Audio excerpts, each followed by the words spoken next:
Okay, now we're going to talk about rate of change. So we already talked about how the derivative represents the slope of the tangent line for a graph at a point. The derivative also represents the rate the function is changing at the point, known as the instantaneous rate of change, or simply rate of change. The rate of change and the average rate of change are generally going to be two different values. The rate of change for a function is the rate at which the function is changing at a particular instance or at a particular point, while the average rate of change is actually an average of the rates the function is changing over an interval. So an example of this is, suppose you drive 200 miles over a 4-hour period. Your average rate of change is 50 miles per hour, 200 miles in 4 hours. But if you had, let's say at 2.5 hours into the trip, let's say your speedometer reading was at 62 miles per hour. Well, then that would be your instantaneous rate of change at 2.5 hours. Your instantaneous rate of change would be 62 miles per hour. So certainly you could still have an average rate of change of 50 miles per hour, even though you traveled over 50 miles per hour at one point during the trip. So basically, to find the average rate of change, what you're really doing, and I'm going to use AROC here for average rate of change, what you're really doing is calculating the slope of the secant line between 2 points. So for instance, if you are given an interval, generally when you want to find the average rate of change, you find the average rate of change over some interval on the x-axis, say from A to B. And so what you do is you take the difference of the y values, which would be f of b minus f of a, over the difference of the x values, which is b minus a.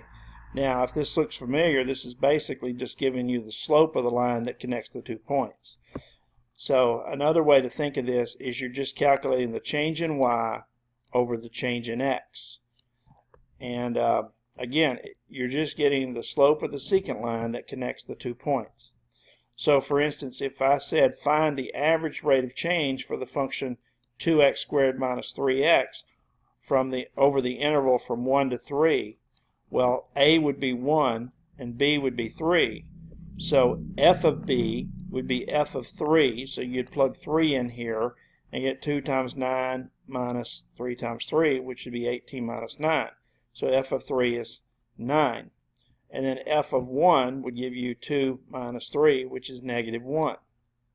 So now f of b minus f of a would be f of 3, right, minus f of 1. So f of 3 is 9, f of 1 is negative 1. So 9 minus negative 1 is 9 plus 1, which is 10. And then on the bottom, you just do 3 minus 1, and that's going to give you 2. So 10 over 2 is 5. Okay? So that's how you find the average rate of change on an interval. Here's your little practice problem that you can practice on. Again, you don't need the derivative to find the average rate of change.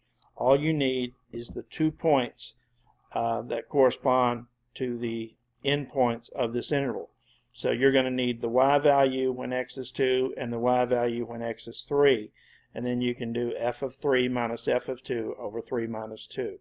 And you should get an answer of negative 1/10. So you can do that and check that. Now, for instantaneous rate of change, that is simply the same as the derivative. So instantaneous rate of change is simply the limit of this difference quotient.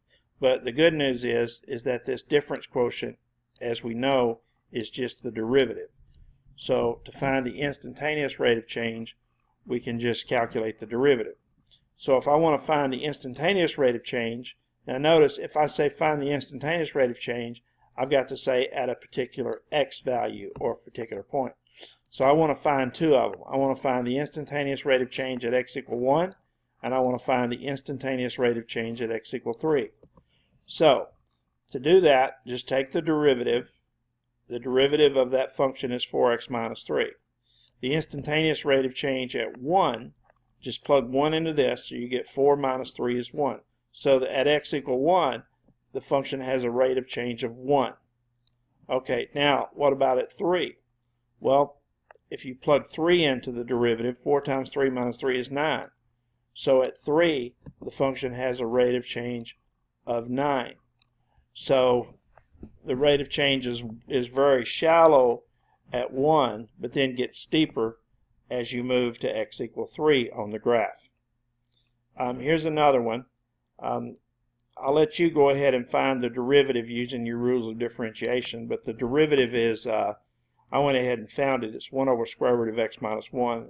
I'll let you go through the steps. So you can go through the steps of showing that that's the derivative. And I want to find the instantaneous rate of change at x equal 4. Well, all you have to do is plug 4 into this, so you get 1 over square root of 4 minus 1, which is 1/2 minus 1, or negative 1/2.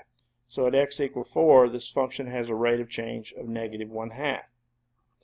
And we'll do one more on this line of thinking. Find the instantaneous rate of change of cosine x minus x squared. Well, we know the derivative of cosine x is minus sine x, and we know the derivative of x squared is 2x. So the derivative would be minus sine x minus 2x. And we want to find this at pi. So if we plug pi in, we get minus sine of pi minus 2 pi. Well, sine of pi is 0, so we get 0 minus 2 pi. So the rate of change would actually be minus 2 pi. Now, it turns out that if you drop a rock from a height of 100 feet, it can be represented by this function where s represents the height and t represents the time. So s equals minus 16t squared plus 100. Now, if you I want you to find the average velocity over the interval 1 second to 2 seconds. So in other words, we want to find the average. To find the average velocity, we just need to find the average rate of change. So evaluate this function at 2, and I got 36. Evaluate this function at 1, and I got 84. And so now you take 36 minus 84 and divide it by 2 minus 1. So that's using the average rate of change. So that would be negative, negative 96 over, it's negative 48 over 1. So you get negative 48 feet per second. Now, that's the average velocity, but if you actually want the velocity when t is 2 seconds, you need the derivative. So the derivative of this function is minus 32t. So evaluate this derivative at t equal 2, and you get negative 64 feet per second. Okay, so velocity is actually the rate the function is changing at a particular point. So to find velocity, you take the derivative, and it'll give you a velocity function. And then you can find the velocity of the object at any point. Here's another example. It says if you toss a ball off of a building that's 32 feet above the ground, the position of the ball is given by s of t equals minus 16t squared plus 16t plus 32, where t is time in seconds. What is the velocity of the ball when it hits the ground? Well, in order to know this, you got to know when it hits the ground.